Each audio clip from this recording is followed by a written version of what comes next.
It was an unexpected invitation. A simple card, the edges a little worn from the journey, arrived in the mail on a quiet Tuesday afternoon.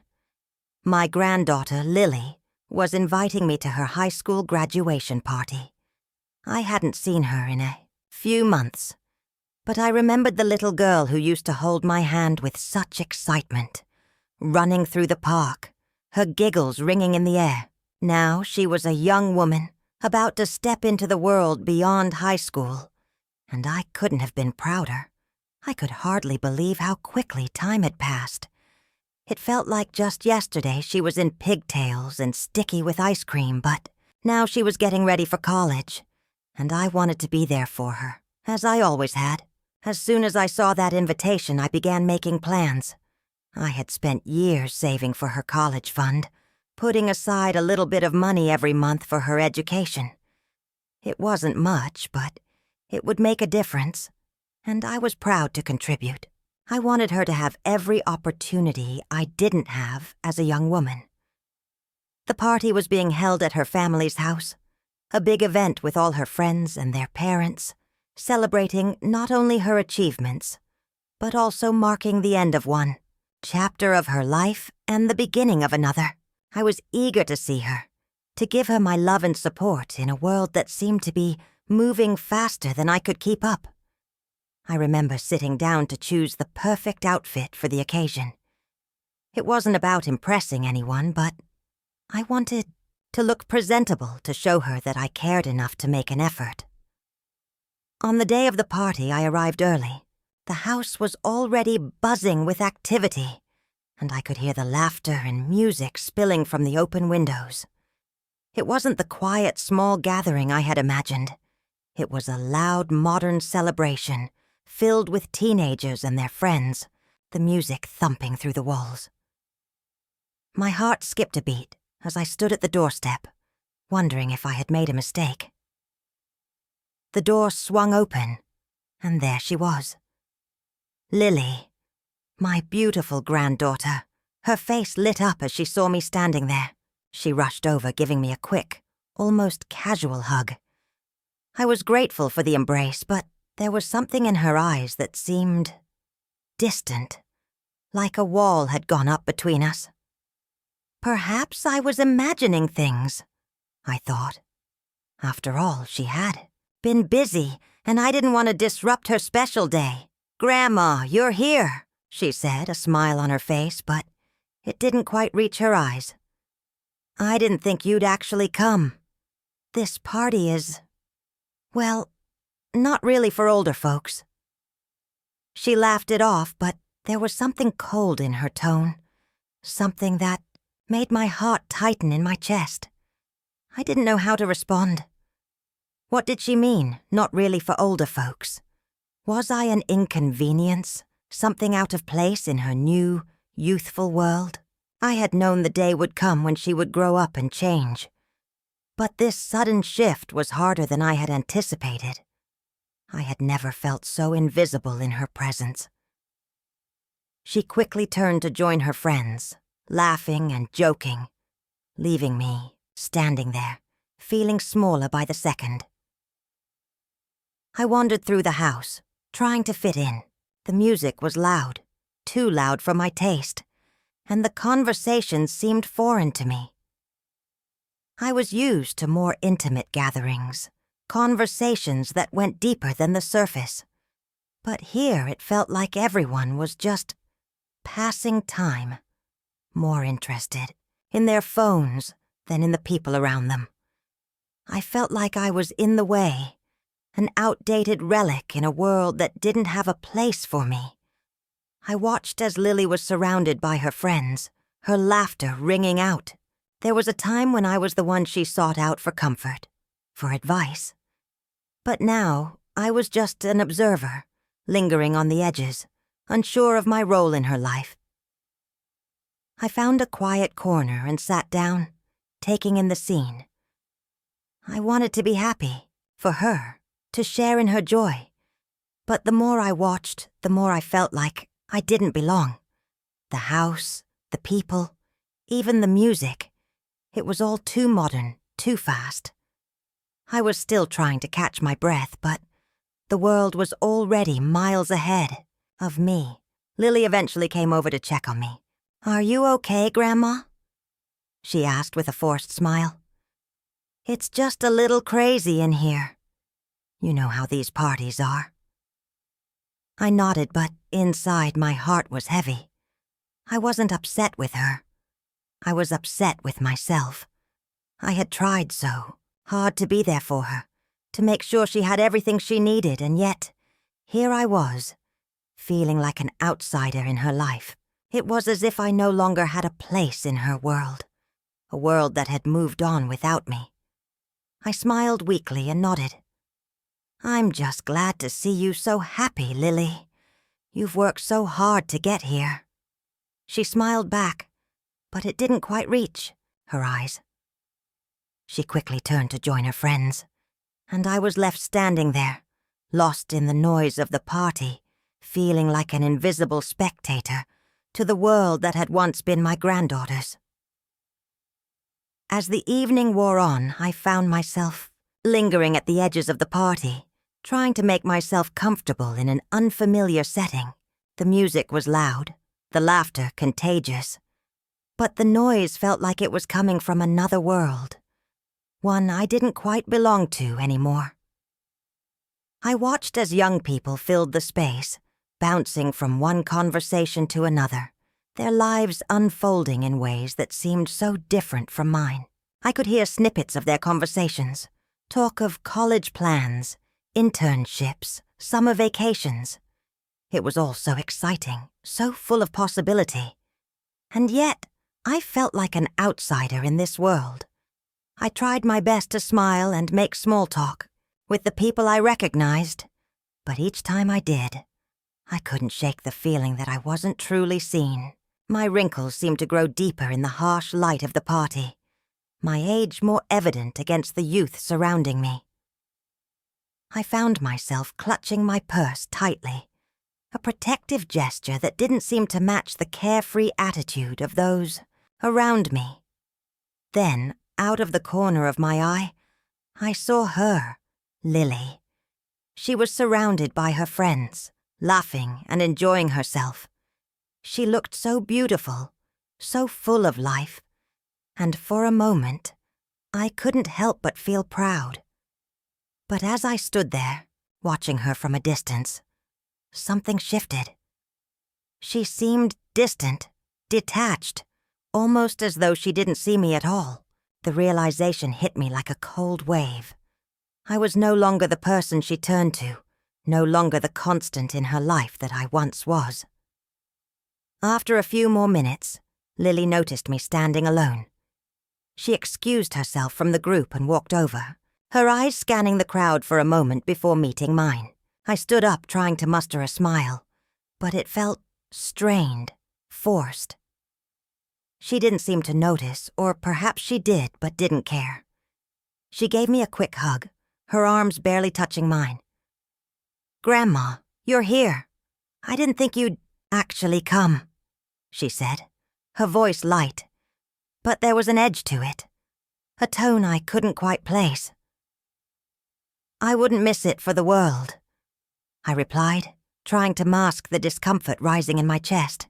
I looked at her, trying to connect, but the words that followed took me by surprise. "This party is, well, not really for older folks," she said, laughing it off. But I heard the slight shrug in her tone, the dismissal that cut deeper than she realized. My heart sank. I blinked, unsure of how to respond. Was she joking? I tried to laugh it off, but the sting of her words echoed in my ears. "I'm happy to see you so happy, sweetheart," I said. Though my voice faltered, I couldn't help it. The way she had said it so carelessly made me feel like an intruder. Lily didn't seem to notice the hurt she had caused. She flashed me a quick smile before turning back to her group of friends, her laughter quickly blending into the noise of the party. I stood there for a moment, my chest tightening, feeling a wave of loneliness wash over me. It wasn't just the words she had said.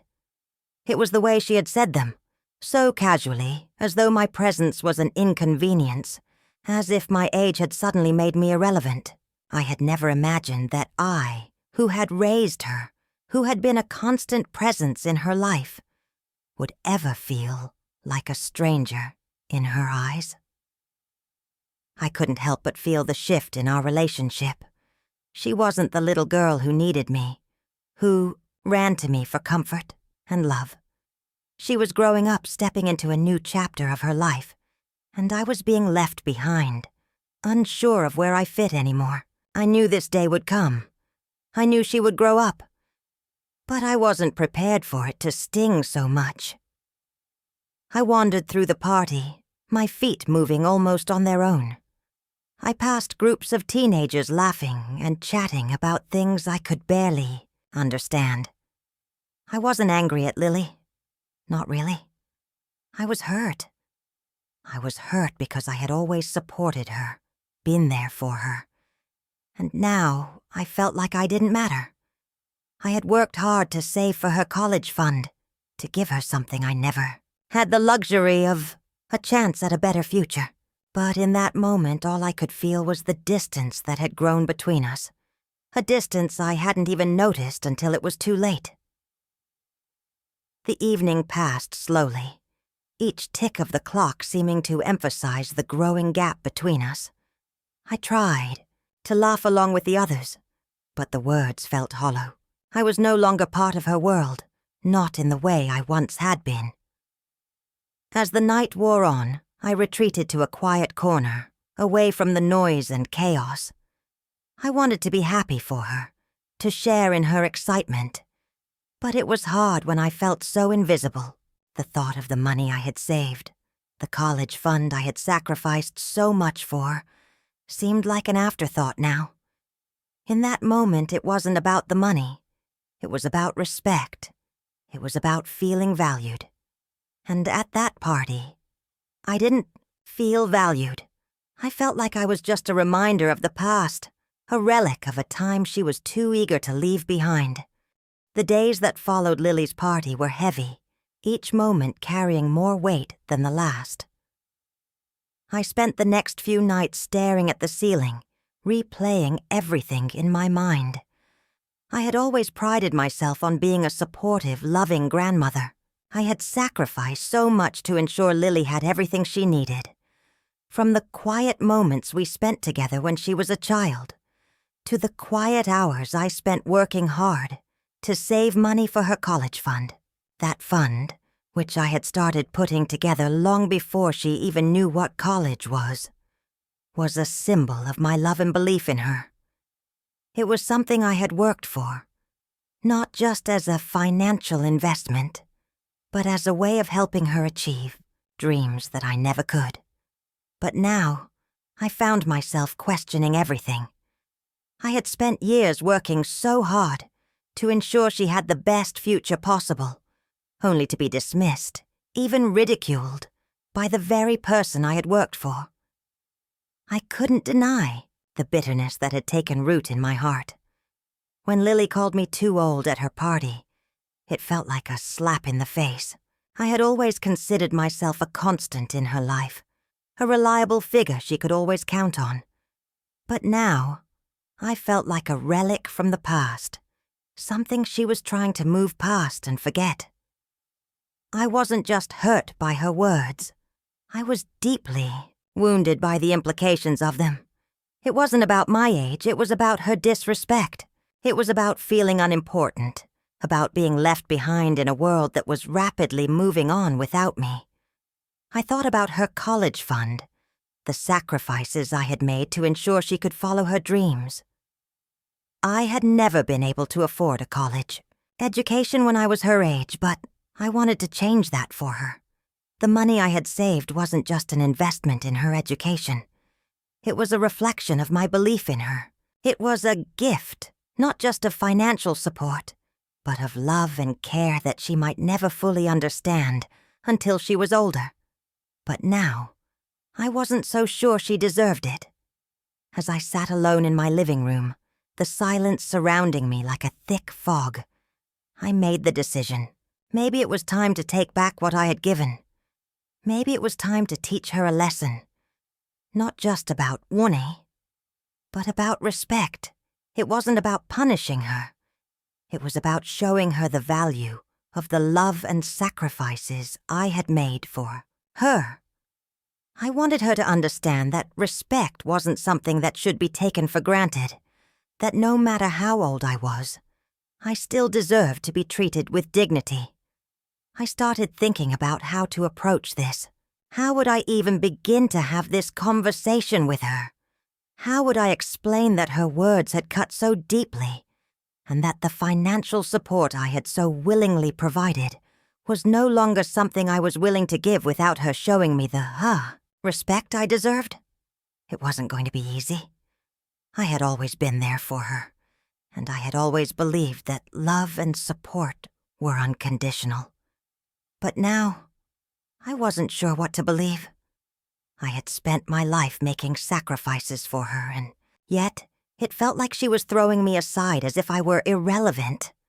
I knew I had to do this for me, for my own self-respect. I had to show her that her actions had consequences, and that love and respect go both ways. I couldn't continue to pour my heart and soul into someone who seemed to think so little of me. That night, as I sat with my thoughts, I drafted a letter to Lily. I wasn't sure if I was ready to have a face-to-face conversation yet, but I knew that writing it out would help me express what I was feeling. I poured my heart into that letter, telling her how much I loved her, how proud I was of everything she had achieved, but also how deeply hurt I was by her words. I explained how my decision to save for her college fund was not just about money, but about my belief in her future, and how, in that moment, I didn't feel like she respected either me or the sacrifices I had made. When I finished the letter, I sat there staring at it, unsure of what to do next. It felt like the right thing to do, but it also felt like the hardest thing I had ever done. I didn't want to sever the connection we had, but I also couldn't continue to pretend that everything was okay when it clearly wasn't. The next morning, I made up my mind. I would give her the letter, and then I would make a decision.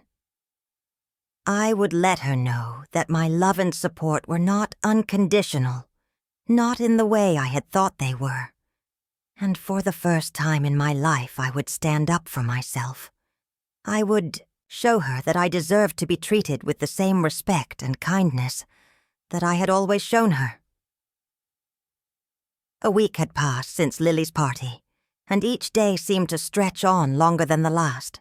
I had spent countless hours turning everything over in my mind, trying to make sense of what had happened. The hurt I felt from her careless comment had not faded, and neither had the disappointment that lingered in my heart. I had been trying to ignore it, to push it aside, but the weight of it was unbearable. It wasn't just the words she had said, but the underlying meaning. The way she had brushed me off as though I didn't matter, as though I had somehow become an inconvenience in her life. Finally, I reached a point where I couldn't avoid the issue any longer. I couldn't keep pretending that everything was fine. I had to confront her. I needed to make sure she understood the gravity of what had been said. But more than that, I needed to do this for myself. I couldn't go on feeling invisible, like a relic of the past.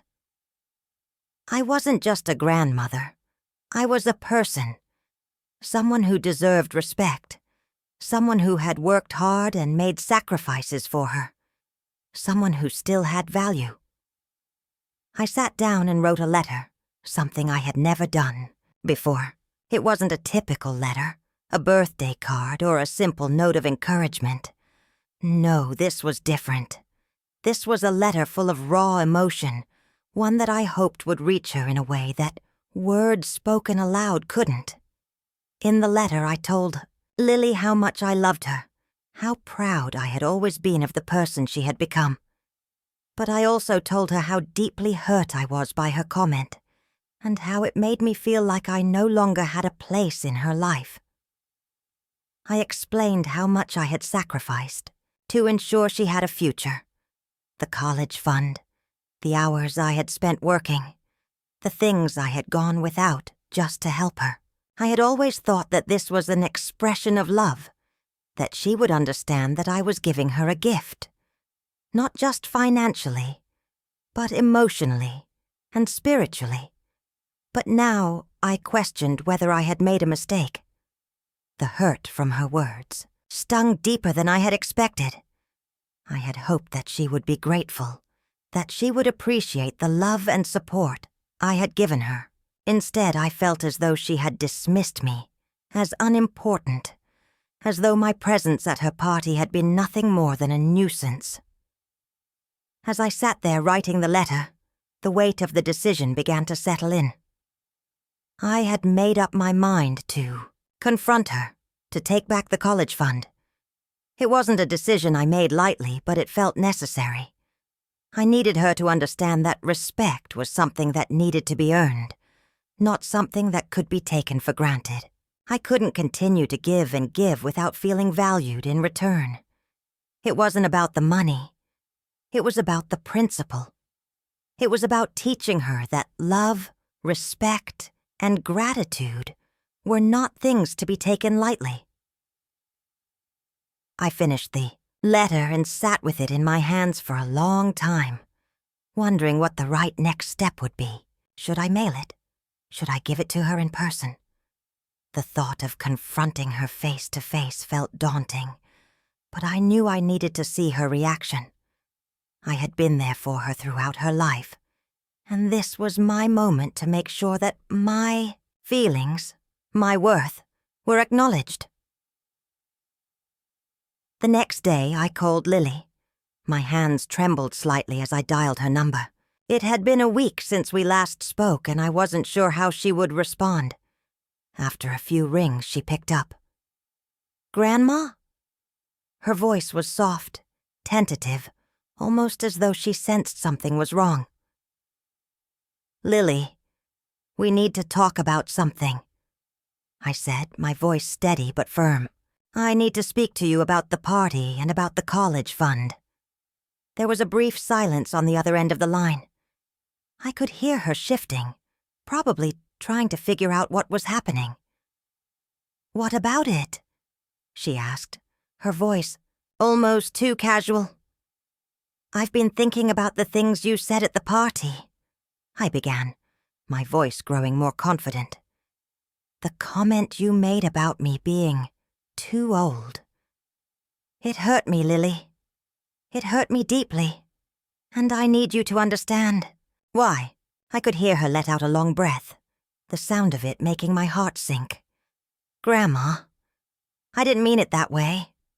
I was just joking around, you know. I didn't think it would upset you." "I know you didn't mean it that way," I said, my voice steady. "But it still hurt. I've always been there for you, Lily. I've always done everything I could to support you, to give you everything I didn't have. I've worked hard to save that money for you, for your future. But now, I don't feel like I can continue giving that gift without respect in return." The silence on the other end of the phone was heavy, suffocating. I could almost hear her thinking, processing everything I had just said. Finally, she spoke. "Grandma, I didn't mean to hurt you. I'm sorry. I really am," she said, her voice small and apologetic. "I didn't realize how much what I said would affect you." I could feel my anger starting to dissipate, replaced by a sense of relief. She was acknowledging what she had done, and that was all I had wanted, for her to understand. But I still wasn't sure what to do next. Did I take back the college fund? Or was this enough? I wasn't sure, but for the first time in a long time, I felt like I had taken control. I had stood up for myself. The days following my conversation with Lily were quiet, filled with a mix of emotions. The confrontation had been difficult, but it had been necessary. I had said what needed to be said, and in a way, I felt lighter, as if a weight had been lifted from my shoulders. The apology Lily had offered was sincere, but there was still something lingering in the back of my mind. A quiet uncertainty about whether she truly understood the gravity of what had happened. Her words were kind, but words were easy.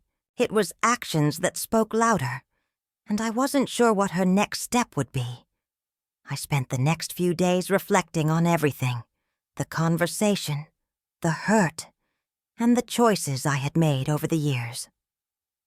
It became clear to me that this situation wasn't just about a single comment or a misunderstanding. It was about the bigger picture.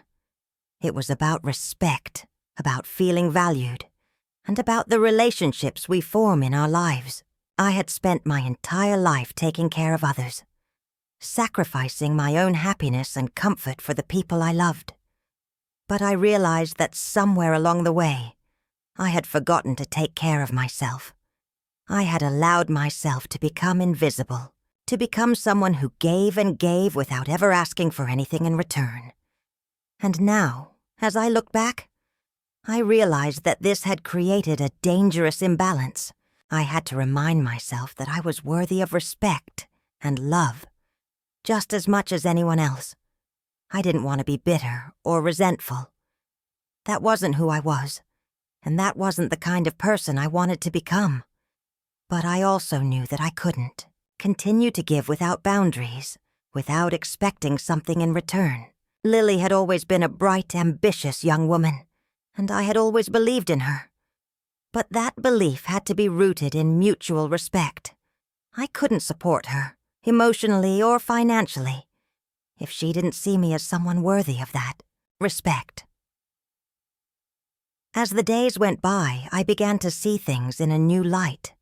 I started to realize that this confrontation, this moment of tension, was an opportunity for both of us to grow. Lily needed to learn the value of respect, not just for me, but for herself and for the people in her life. And I needed to learn how to set boundaries, to recognize my own worth and stop allowing myself to be taken for granted. It wasn't about taking back the money or about punishing her for a single mistake. It was about teaching her, and more importantly, teaching myself. I didn't know what the future held for me and Lily. Would things ever return to the way they were? Would she truly understand the lesson I was trying to impart? It was hard to say. But what I did know was that I had finally stood up for myself, and that was something I had never done before.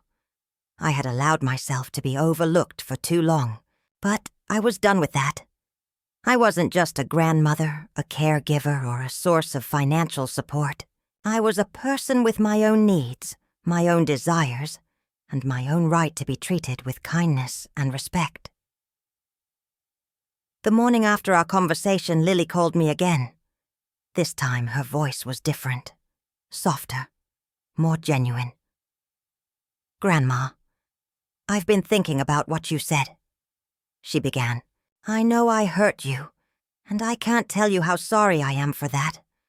I've been so caught up in everything, my friends, my future, that I didn't stop to think about how my words would affect you. You've always been there for me, and I've taken that for granted. I promise I won't let that happen again." Hearing those words made me realize that she truly was growing up, and that maybe, just maybe, she had learned something important. It wasn't just about the apology. It was about the effort she was making to understand me and to acknowledge the hurt she had caused. I could feel the sincerity in her voice, and it gave me hope. Hope that, despite the hurt and misunderstandings, there was still a chance for us to rebuild our relationship. In that moment, I realized that I didn't need to take the college fund back. What I needed was to see her grow and learn from her mistakes. I needed her to show me, through her actions, that she valued me and the love I had always given her. And I knew that this was a lesson she would carry with her for the rest of her life. We all make mistakes. We all hurt the ones we love sometimes. But the important thing is to learn from those mistakes, to grow, and to become better because of them. I didn't need to punish her. She had already learned the lesson, and so had I. The future was uncertain, but I felt a sense of peace settle over me. I wasn't just a grandmother. I was a woman who had the right to be treated with respect, and I would continue to stand up for that, no matter what. This was the beginning of a new chapter for both of us. One where love, respect, and boundaries were the foundation of our relationship, and in the end, that was all I could ask for. A few days had passed since our conversation, and I could feel the weight of the silence between us beginning to lift. It wasn't that everything was magically fixed, but there was a shift in the air. Lily had taken the time to think about what I had said, and I had done the same. The hurt I had felt was still there, but it was softened now, tempered by the understanding that sometimes growth comes through pain, and sometimes that pain is a necessary part of the healing process. The more I thought about our conversation, the more I realized that my decision to stand up for myself had been the right one. I had been afraid at first that confronting Lily would push her further away, that it might create an unbridgeable gap between us, but instead it had opened the door for something deeper, for a more honest, more real connection. She had heard me, she had listened, and I could feel that she was beginning to understand not just the words I had said, but the emotions behind them. It was late in the afternoon when the phone rang. I had been busy in the garden, trying to distract myself from the swirling thoughts in my head. I didn't recognize the number, but something told me it was Lily. My heart skipped a beat as I wiped my hands on my apron and picked up the receiver. "Grandma." Her voice was shaky, tentative, and it immediately filled me with a mix of anticipation and apprehension. I hadn't heard from her since our last conversation, and I wasn't sure what to expect. "Yes, Lily," I replied, trying to keep my voice calm. But I could hear the tremor in my own words. The past week had been emotional for both of us, and I wasn't sure where things stood. "I've been thinking a lot about everything we talked about," she began, her voice quiet but sincere. "And I want to apologize. I'm really sorry, Grandma. I didn't realize how much I hurt you, and I never should have said what I did. I took you for granted, and that's not okay. You've always been there for me, and I should have treated you better." Her words came out in a rush, and I could hear the sincerity in her voice, but it was more than just the words. It was the way she said them, with a vulnerability that I had never heard before. It was the first time I had really heard her express her feelings so openly, and in that moment I realized how much she had matured. "I appreciate that, Lily," I said, my voice thick with emotion. "It means a lot to me to hear you say that. But it's not just about the words. It's about understanding why what you said hurt me, and making sure that you don't take me for granted in the future. I've always supported you, and I need to know that you see that you respect it." "I do, Grandma," she said quickly, her voice steady now, the sincerity clear in every syllable. "I really do. I've been so wrapped up in my own life, my friends, and everything else that I forgot what really matters. I forgot how much you've done for me, how much you've always been there, and I want you to know that I see it now. I respect you, and I will never take you for granted again." Tears welled up in my eyes as I listened to her speak. I had been waiting for this moment, for her to understand the depth of what I was trying to say. The pain I had felt wasn't just about her comment at the party. It was about the feeling that, over time, I had become invisible in her eyes, that my love and sacrifices had been overlooked. But hearing her apologize, hearing her speak, from the heart, I knew that we were on the path to healing. "I'm proud of you, Lily," I said, my voice softening. "I'm proud of the woman you're becoming. I just want you to always remember that love and respect are not things to take for granted. They're things that have to be earned by both of us. And that's what I'm hoping for, that we can both learn to appreciate each other more, to be more honest, more real." There was a long pause on the other end of the line, and I could hear her breathing softly. "I promise, Grandma," she said, her voice steady now. "I'll never forget that again." "I love you, Lily," I said, feeling the tears finally fall. "I love you more than you can imagine." "I love you too, Grandma," she replied, her voice thick with emotion. "I'm sorry again for what I said." "I'm really sorry." The call ended shortly after, and I stood there for a moment, just letting the silence fill the space around me. I felt a wave of relief wash over me, and with it came a sense of peace. Things weren't perfect, but they were better.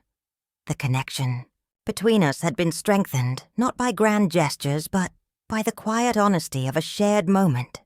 I had stood up for myself, and Lily had listened. And in that listening, something had changed. I wasn't sure what the future held, but I was no longer afraid of what would come next. I knew that Lily and I would always have our ups and downs, as all relationships do. But I also knew that we had learned something important. Something that would carry us through whatever came next.